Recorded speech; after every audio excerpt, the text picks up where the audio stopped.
The story begins not with the clash of swords or the shout of kings, but with the gentle flow of rivers, two in particular.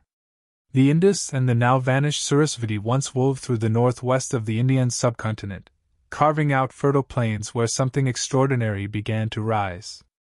Around 2600 BC, from the dust and clay of these riverbanks emerged one of the world's first great urban civilizations, the Indus Valley Civilization. They didn't build towering pyramids or inscribe tales of bloody conquest. Instead, they made bricks. Millions of them. Uniform, kiln-fired, precisely measured. They laid them down in a grid pattern, block after block, to raise cities like Harappa, Mohenjo-Daro, and Dhalavira, names we now know through archaeology, not ancient records. Because the truth is, they left no deciphered writing. Their script, etched into tiny seals with images of unicorns and deities, remains silent to us. And yet these cities speak volumes. Wide, straight streets. Covered drains running beneath them. Houses with private wells and bathrooms. Granaries so vast they could feed thousands. Public baths that shimmered in the sun. This wasn't a civilization built for kings or palaces. It was a civilization built for people. Functional.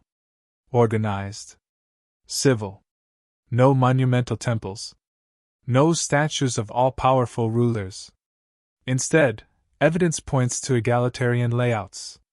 The Great Bath at Mohenjo-Daro, for example, suggests communal ritual more than elite privilege. And yet, it was all so advanced that modern urban planners still marvel at it. Who were these people who could organize a city with such foresight, yet leave behind no monuments shouting their names? The streets of Mohenjo-Daro were quiet, lined with rows of brick homes 2 stories high.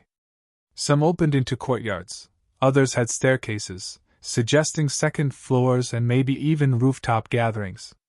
The air might have carried the scent of sesame oil, the hum of trade, and the gentle clatter of carts pulled by humped zebu cattle. Children ran barefoot through alleys, and somewhere, a potter shaped clay on a spinning wheel as old as the city itself. Even more astonishing was their sewage system.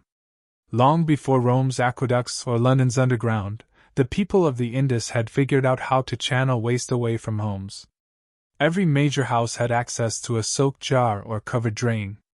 Public sanitation wasn't a luxury, it was expected. This quiet concern for health, order, and comfort is what defined the Indus Valley. And they were connected. The cities weren't isolated. Evidence shows shared culture, weights, and even building dimensions across settlements hundreds of miles apart. They traded beads, copper tools, and precious carnelian stones, not just locally but as far away as Mesopotamia. Sumerian texts mention a place called Malaha. Likely the industry imagine a ship loaded with spices and ivory docking in a Babylonian port, its crews speaking a language we still can't read. But while they shared architecture and trade goods, the Indus people didn't appear to worship in ways we easily recognize. No temples rise above their cities, no violent myths carved into stone. Instead, there are small figurines, perhaps gods, perhaps toys. A woman with a headdress, a horned figure in meditation, a bull mid-stride. Were they gods? Ancestral spirits? Cultural motifs? And then, there were the seals. Hundreds of them. Palm-sized, carved from steatite, showing animals, tigers, elephants, water buffalo, and a curious script made of loops and squiggles. Some show a seated figure, cross-legged, surrounded by beasts. Proto-Shiva? A shaman? We don't know. We still can't read the script. The voices of the Indus are locked in stone. But what they did leave is something modern and haunting. Cities planned with purpose, with care, with an eerie quietness. A civilization that reached its peak with no need for mass warfare or towering ego. A society that seemed to believe in function over glory. And maybe that's what makes the Indus Valley so magnetic. It doesn't shout, it whispers. No bloodied conquests. No thundering empires. Just the sound of clay being molded, of sandals on brick, of clean water running beneath a bathroom floor. It thrived like this for centuries. A civilization of quiet might and clever hands. But as we follow its story forward, the bricks begin to shift. The rivers begin to change. And something, still unclear, starts to crack in the foundation. Life in the Indus Valley wasn't just about cities. It was about the invisible forces that tied people together. Commerce, belief, and the rhythms of the earth all shaped a civilization that seemed to value balance above all. With no written records we can read, it's the artifacts that do the talking. And they tell us this: the Indus people were traders, craftsmen, and perhaps spiritual minimalists. Let's start with trade, the lifeblood of any complex society. Along the wide avenues of Mohenjo-Daro, traders may have strolled beside carts packed with textiles, beads, or polished stone tools. Marketplaces likely buzzed with haggling voices, though no formal coinage has ever been found. Instead, they used standardized weights, perfect little cubits, calibrated so precisely that even modern scales nod in approval. These weights weren't isolated to one city. They were found across the entire civilization, from Gujarat to Punjab, suggesting a shared economic language. And the trade routes didn't stop at city walls. They extended beyond rivers and deserts. Lapis lazuli from Afghanistan. Shells from the Arabian Sea. Cotton, some of the world's earliest, woven into fine cloth. And in return, they gave the world carnelian beads, often found in Mesopotamian graves. The traders of Meluha, as the Sumerians called them, were known in distant lands, though their names remain a mystery. Inside the homes of these traders and artisans, life hummed along in quiet ritual. Pottery, often decorated with geometric patterns, lined shelves. Terracotta figurines, of animals, carts, and women, suggest a people deeply engaged with daily life. Some of these figures have holes in their backs, like they were meant to be worn or hung. Were they charms? Symbols of fertility? Again, we're left with speculation. The Indus people left few clues about what gods they prayed to, if any. There were no sprawling temples, no ziggurats or obelisks reaching for the heavens. Instead, we find small shrines. In one home, archaeologists discovered a fire altar. In another, a stone basin surrounded by ash and charred bones. These might point to fire rituals, perhaps early forms of what would evolve into Vedic traditions. Then there's the so-called Proto-Shiva seal. A horned, possibly three-faced figure sits cross-legged, surrounded by animals. To some, it resembles later Hindu depictions of Shiva as Pashupati, Lord of Beasts. Is this coincidence or continuity? No one knows for sure. But it hints at a spirituality rooted in nature, not thunderous gods or wrathful storms. And nature played a constant role. The rivers shaped everything. Seasonal floods brought both bounty and risk. The Indus people learned to live with them.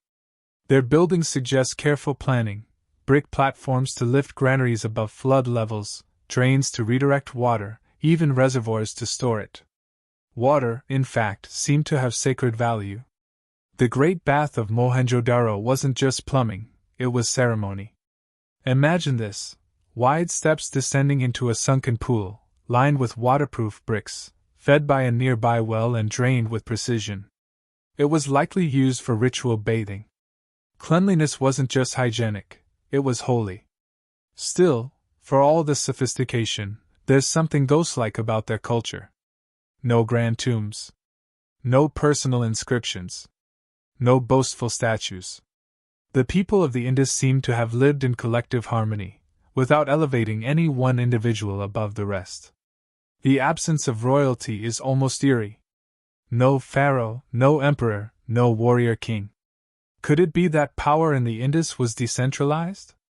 Maybe communities were guided by councils, or religious figures, or something else entirely. Whatever the structure, it worked. For hundreds of years, these cities functioned in quiet cooperation. No signs of mass violence. No walled cities bristling with defense. But there are clues, small ones, that suggest the balance wasn't perfect forever. Later phases of Indus cities show changes. brick sizes deviate from the standard. Some public structures fall into disrepair. In Mohenjo-Daro, the once majestic Great Bath begins to show signs of neglect. Trash heaps appear where none were before. It's tempting to view these as the first tremors of decline. Something was shifting beneath the surface, economically, spiritually, or ecologically. Maybe all three. Even their script, mysterious as it is, begins to disappear. The once plentiful seals grow scarce. The symbols become cruder, less consistent.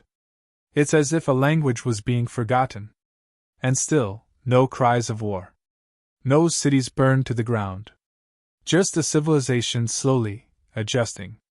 Or perhaps unraveling. We may never know the names of their gods, the lyrics of their songs, or the rules they lived by. But we do know this: for a time, they created one of the most peaceful, advanced societies the ancient world had ever seen. And then, quietly, it began to shift. The Indus Valley Civilization had always been in tune with its environment. Its cities mirrored the rivers that fed them, orderly, dependable, winding with purpose. But rivers are fickle things. Just as they give life, they can take it away. And sometime after 1900 BC, something began to shift, not abruptly, but subtly, like hairline cracks in a perfect wall. At first glance, the decline wasn't dramatic. There were no catastrophic battles etched into stone, no fiery ruins. But archaeology tells a quieter story. Buildings once made with precisely measured bricks began using irregular ones. Streets once swept clean started filling with debris. Drainage systems clogged. Granaries emptied. And in place of bustling cities, silence crept in. One of the most curious clues lies in the brick itself. During the civilization's golden era, bricks were made with a ratio of 4 to 2 to 1, a mathematical standard across sites hundreds of miles apart. But in the later phases, that ratio falls apart. Suddenly, bricks are of varying sizes, poorly fired, hastily laid. It's not just an aesthetic detail. It speaks to a loss of central planning, of skilled labor, of the societal coordination that once defined them. Why did that coordination break down? Part of the answer may lie beneath their feet. The rivers, especially the Sarasvati, which once flowed through what is now the Var Desert, began to dry up. Climate data and sediment analysis suggest a dramatic change in monsoon patterns. Rains became less predictable. Floods more erratic. The very rhythm that fed their agriculture, monsoon, flood, plant, harvest, began to falter. Imagine being a farmer in those days. Your fields once drank from reliable floodwaters. Now, the river has shifted or shrunk. Wells dry up faster. Crops fail more often. Your grain is no longer guaranteed. And when the food supply becomes uncertain, everything else begins to wobble.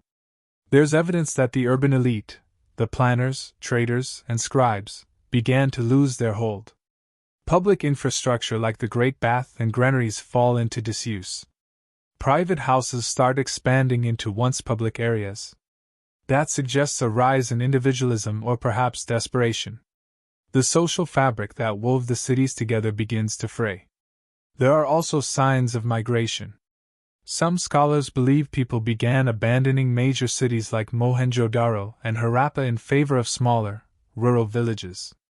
Perhaps they hoped to escape water scarcity or social unrest. In any case, population density in the big cities dropped. The humming urban life that had once defined the Indus began to fade. And with it went their trade. Foreign goods become rarer in later layers of excavation. Contact with Mesopotamia, once lively and consistent, seems to cease. The maritime trade that had carried carnelian and cotton overseas lost its sailors, or its demand. As economic links dissolved, so did the incentive to stay connected. Some believe internal social tensions may have risen as well. Though the Indus people appeared remarkably peaceful, the late stages of the civilization show evidence of trauma. At Mohenjo-Daro, a mass grave of scattered skeletons suggests something darker, perhaps violence, disease, or hurried burial. But it's not enough to point to conquest or civil war. It's more likely the result of desperation, not invasion. The mystery deepens when you consider what's missing. Unlike other crumbling empires, the Indus left no last will. No final monument, no lamentation carved into stone. Just a slow unwinding. Fewer bricks. Fewer drains. Fewer people. One theory even suggests a political breakdown, not with kings falling, since no clear royalty existed, but with the loss of whatever organizing principle held the cities together. Maybe it was trade guilds. Maybe religious leaders. Maybe a shared cultural code. Whatever it was, once that glue loosened, things began to come apart. Still, we should be cautious not to frame it as a collapse in the traditional sense. It wasn't a cliff fall, it was more like a long, uneven slope. Some cities lingered longer than others. Some rural settlements even thrived for a while. But the world of broad avenues and engineered baths was disappearing. And the script, that enigmatic collection of signs found on so many seals, began to vanish too. As if the civilization lost not only its cities, but its very voice. Without the means, or need, to record transactions, mark ownership, or perform rituals, the signs simply stopped. So here we are. A people who once mastered the art of city making, of water management, of peaceful commerce, now scattering into smaller communities. No single catastrophe. No dramatic end. Just a slow unraveling, prompted by environmental shifts, economic strain, and perhaps a changing social order. And the question that lingers, how does a civilization so advanced, so widespread, simply dissolve into the background of history? The land had once been generous. The Indus and its sister rivers offered not only water but purpose. They carved the boundaries of life, where cities rose, where trade flourished, where fields turned green. But around 1900 BC, nature's rhythm began to falter. Slowly, then suddenly, the Indus Valley's most dependable ally turned unpredictable. The climate was shifting. Scientists studying ancient sediments, lake cores, and fossilized pollen now see a clear pattern. The monsoons, those annual rains that drenched fields and filled rivers, grew weaker. Some years, they failed altogether. Others, they came in sudden bursts, overwhelming the land with flood instead of feeding it. And for a civilization so attuned to the cycles of water, this disruption was catastrophic. One of the most dramatic transformations involved the Sarasvati River, long considered a myth until geology confirmed its dry riverbed. Once a mighty waterway, it had shaped the heart of Indus culture. Settlements dotted its banks like pearls on a string. But as tectonic activity subtly altered the Himalayan landscape, the river's sources were diverted. The Sarasvati slowly dried, leaving behind barren soil and abandoned cities. In the west, the Indus River itself began to behave strangely. Flood layers discovered at Mohenjo-Daro suggest that torrential inundations may have struck the city repeatedly. Water surged through the streets, damaging buildings, washing away stored grain, and undermining the precise brickwork that once held everything together. It wasn't just too little water, or too much, it was the wrong water at the wrong time. Agriculture, the very foundation of Indus stability, began to fail. Wheat and barley no longer ripened on cue. Storage granaries ran low. With hunger comes unrest, and with unrest systems crack. The interlinked web of cities that had once shared goods, materials, and ideas now faced localized crises. Without stable crops, trade dwindled.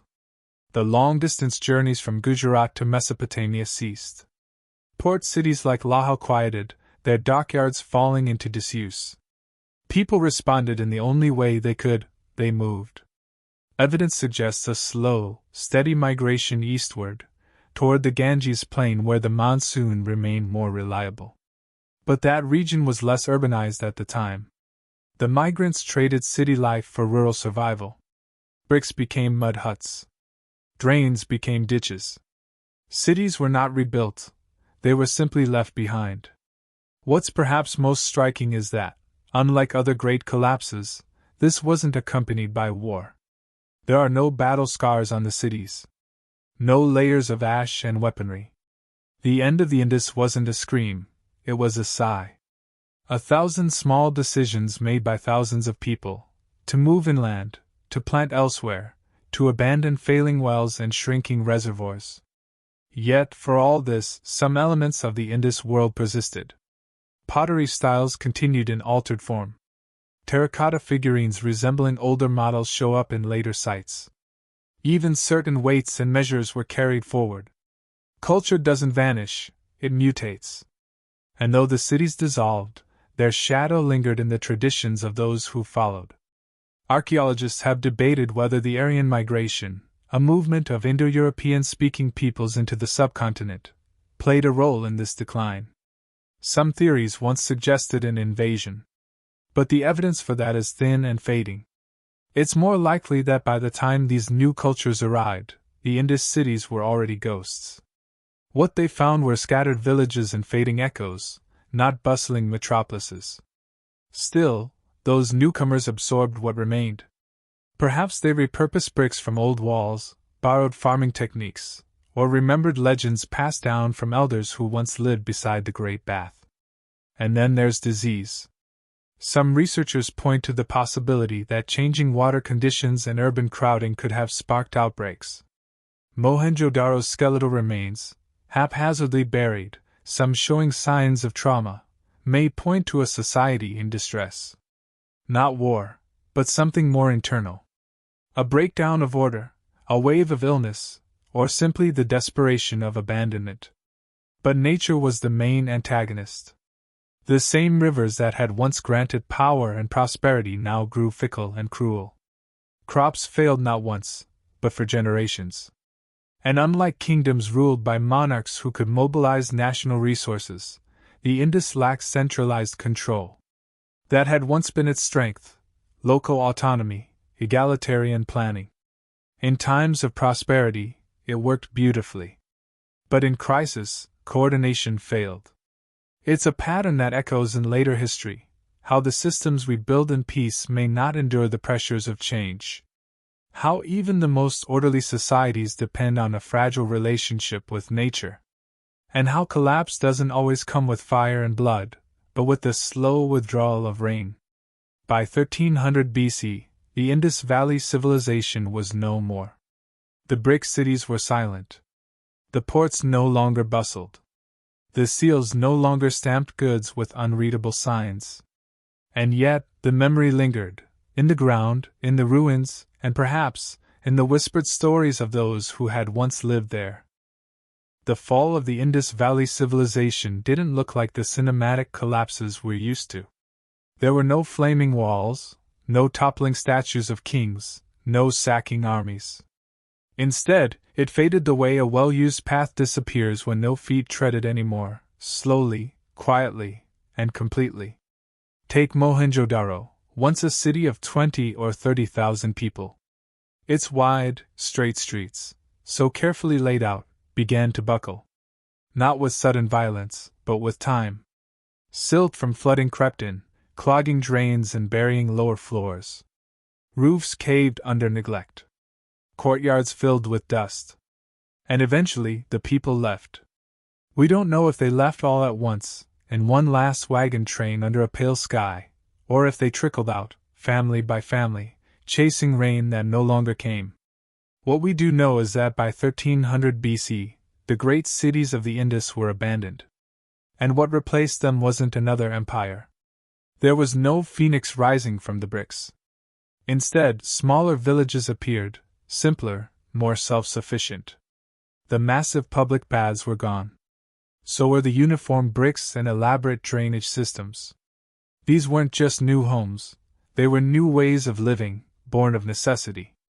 To understand how complete the fade was, consider this: 4 centuries after the Indus cities disappeared, no one wrote about them. Not even nearby cultures mentioned them. There are no grand myths passed down, no lost city of Mohenjo-Daro, echoing through local folklore. It was as if the memory of this incredible civilization simply evaporated. For a long time, even modern scholars didn't know it had ever existed. It wasn't until the 1920s, when British archaeologists stumbled upon strange mounds in what is now Pakistan, that the story began to reemerge. Beneath the soil, they found bricks. Thousands of them. Streets. Drains. Beads. Seals. And the whisper of a vanished people. It stunned the world. Until then, India's ancient history had been measured mostly by the Vedic texts, poetic hymns composed after the Indus had fallen. But this discovery pushed the timeline back by 1,000 years. And it introduced a civilization that didn't fit the mold: no kings, no empires, no written laws we could read.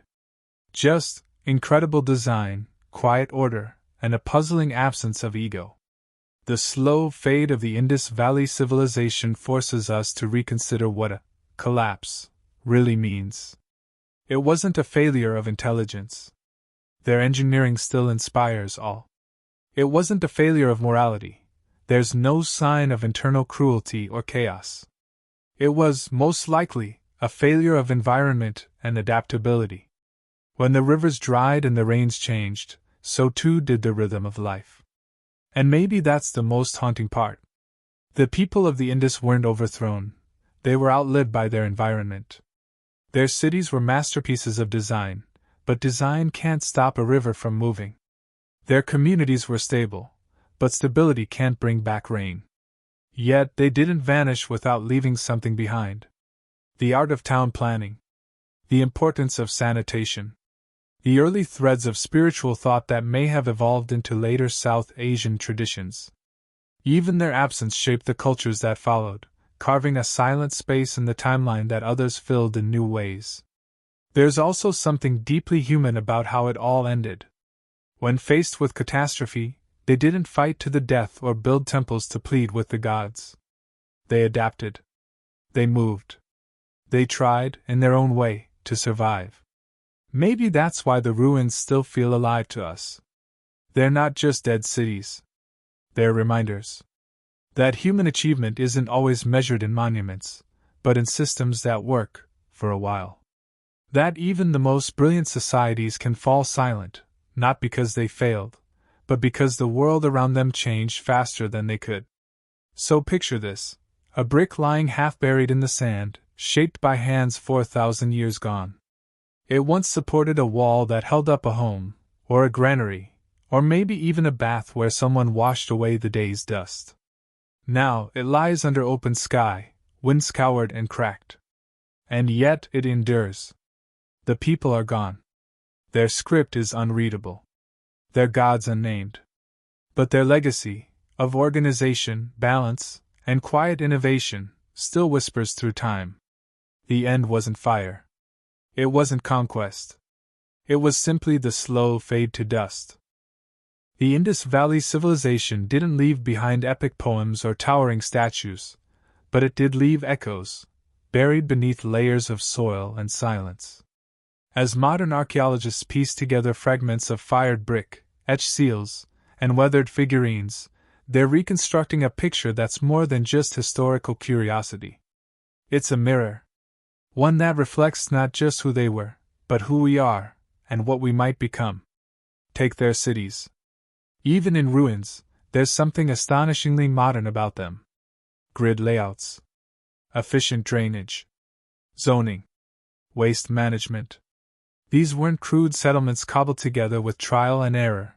They were deliberate, coordinated, and deeply civic-minded. Public good mattered. Water was shared. Space was respected. Thousands of years later, city planners still cite them as early masters of urban infrastructure. And yet, for all this ingenuity, they didn't immortalize individuals. No grand tombs. No carvings of conquests. No rulers' names. In a world that so often celebrates the few at the expense of the many, the Indus Valley stands out as radically communal. Their cities didn't glorify leaders, they functioned for people. Even their art reflects this quiet ethos. The famed dancing girl, statuette, barely 4 inches tall, isn't a goddess or queen. She's a young girl, hand on hip, bold and full of life. Just one among many. A moment of motion, frozen in bronze. She tells us that in this vanished world, joy and individuality had a place. But the real legacy may lie in how they disappeared. The ruins speak to resilience, not ruin. When climate shifted and rivers turned, the people of the Indus didn't go down with their cities. They moved. They changed. They carried pieces of their culture with them into new regions. Pottery styles evolved. Agricultural techniques migrated. Social ideas, perhaps even spiritual concepts, were absorbed into the tapestry of the Indian subcontinent. Some scholars suggest faint traces of Indus influence in later Vedic rituals or local folklore. Others point to continuity in urban planning seen in early historic cities like Taxila. Even now, in parts of rural India and Pakistan, some traditional house-building techniques echo those used millennia ago. And what about the script? It remains one of archaeology's great unsolved mysteries. Over 4,000 examples have been found, on seals, pottery tools, but none can be definitively read. Linguists still debate whether it's a true language or a symbolic system for trade or ritual. Until we crack it, the Indus Valley will remain partly mute, its thoughts sealed in steatite. But perhaps that's fitting. Their genius wasn't in what they said, it was in what they built, how they lived, and how they let go. Because in the end, their story isn't just about what happened to them. It's about how civilizations rise, thrive, and eventually fade, not with chaos, but with quiet dignity. And it's about the delicate threads that hold the society together: water, trade, trust, cooperation. When those threads fray, even the strongest cities can become dust. In a modern world facing its own environmental and social strains, the Indus Valley's silence is louder than ever. It warns us that technological brilliance alone isn't enough. That the health of a society depends not just on invention, but on balance, between people and nature, between growth and sustainability. Yet their story is not one of despair. It's one of continuity. Though the civilization fell, its essence moved forward. It helped shape the cultures that followed, the languages that evolved, the rituals still practiced today. It reminds us that no great achievement ever truly disappears, it simply becomes the soil from which something else grows. So the next time you see a city skyline, a public bath, or even a rainwater drain, think of them. The builders who worked not for glory, but for community. Who measured bricks so precisely you can still feel their pride. Who lived without kings, fought no epic wars, and left behind no tales, only systems that worked, until they didn't. The Indus Valley Civilization didn't leave us stories carved in stone. They left us questions. And maybe that's the point.